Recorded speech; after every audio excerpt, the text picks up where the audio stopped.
In this illustration, we wanted to design this artificial solar. This technology was created, made, designed, and invented by Lloyd George Stovall. This is part 3. Let's continue on with the design of this artificial light solar panel by first recapping what we've done so far for people who haven't seen what we've been doing.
Okay, we're at the part where we start wiring up this panel. Notice that we are soldering this whole panel in parallel. I wanted to touch upon how I come up with all these different ideas. Every one of these ideas extends from the principles of over unity. This is not an over unity machine because there is no such thing. It's using the principles of over unity, in which I've given the equations to show that over unity does exist in many different situations, especially when you have stored power. Now let's go on to me heat shrinking the lights that use 5 volts, 1 amp. Okay, that's what these lights consumes. So I'm putting heat shrink on the ends of it so we can complete this project because we're almost done with this one panel. Okay, then we'll show the amount of energy that comes out from the panel. And remember, it only gives 3 amps. Okay, let's check these lights. Okay, so the solder looks okay. I mean, it's not the great solder job ever, but they are all hooked up and they do give some type of power. Now, what I want to figure out is how much power that is going to actually give you, because remember, these lamps above us consume 1 amp. But I found a problem, and I don't know if I can see it in the camera. Let's see if I can see. No, and it won't even pick up on the camera. But these are up here, where my finger are dimmer than they're supposed to be. They're supposed to be brighter. And these down here at the bottom are brighter. But you can't see that in the camera because I'm looking directly at it. And it's not picking that up. So they just all look kind of yellowish. But they are white light and they're very bright. But as this goes up from here, about 1, 2, 3, this is right here. Right here is where they start to get dimmer. So 1, 2, 3, 4 are the brightest that these can get, and then these start to dim after that. that means I'm not going to get the expected 4 amps that I want. Okay. But since it's not giving me full power, let's see. See that? Just back out a little bit.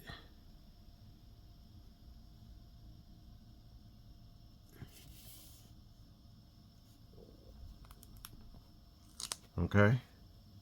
So we know that this is lit by artificial light. And let's see if we push that down. And we have the positive and negative hooked up. And we're bringing in our own meters, which we hooked it up to. Let's see what we get here.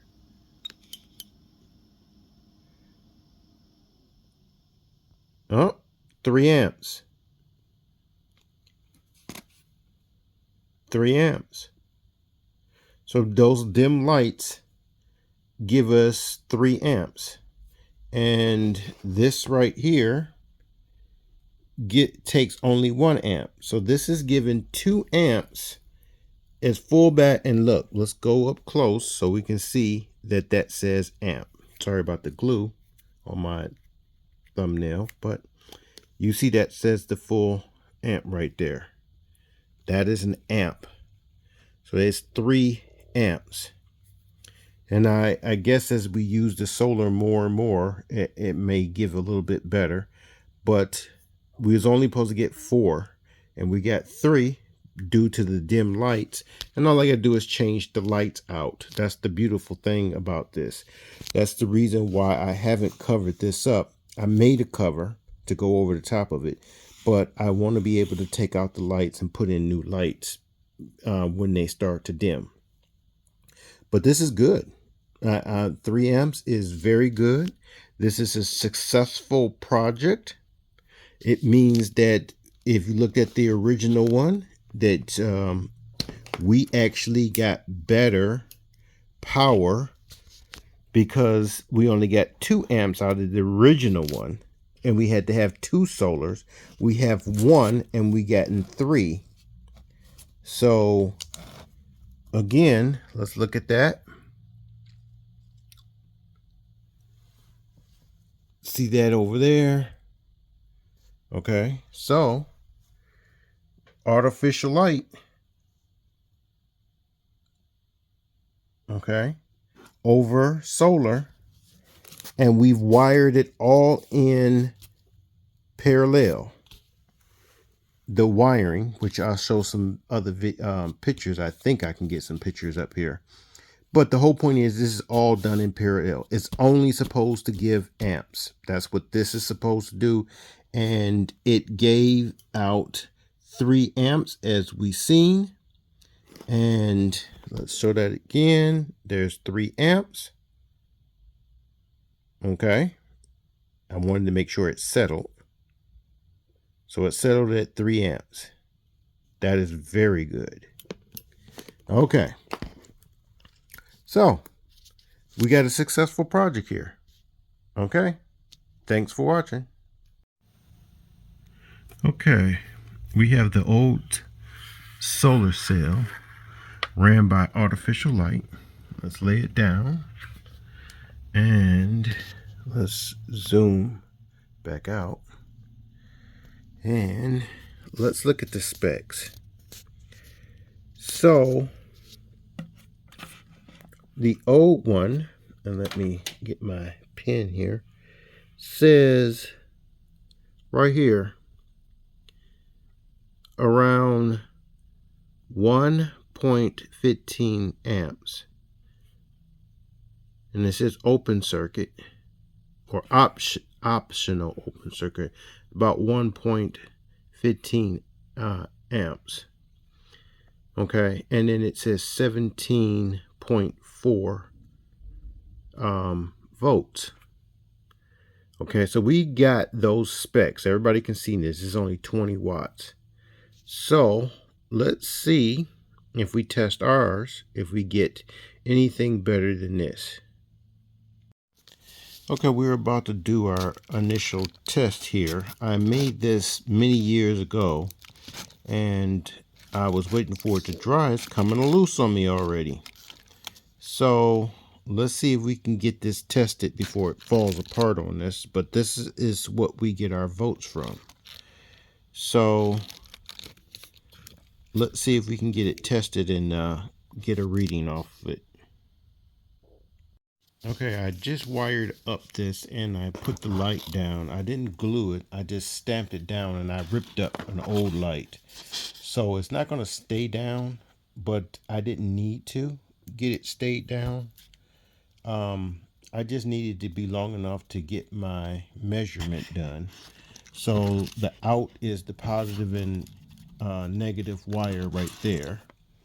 The light does go all the way around here, and I got it glued to the top and the bottom with the dollar store solar cells, which gives two volts a piece, and that means we got 6 of them, 12. That's 12 volts. I've done this before. I've remodeled this, and this is not covered up or any look pretty. I wanted to be able to open it up and show people. But someone asked me about this pigtail. This is a USB, and this is at this end is called a pigtail. Well, I'm about to solder it to this end right there, and when I do, we'll come back and test it. Okay, let's get this tested. Let's plug the USB in there so the light will come on. So we got a light on, and let's hook up the power, and we say we have 14.13. And like I say, you can see that they're just solar cells that's from the dollar store, solar lights, and we're putting out that 14, which is a little bit more than we need. There's 13.9, so good. I like that. It's going to fluctuate, but that's good. That means that when I push this through this charge controller, this will be perfect for what we need to run our inverter.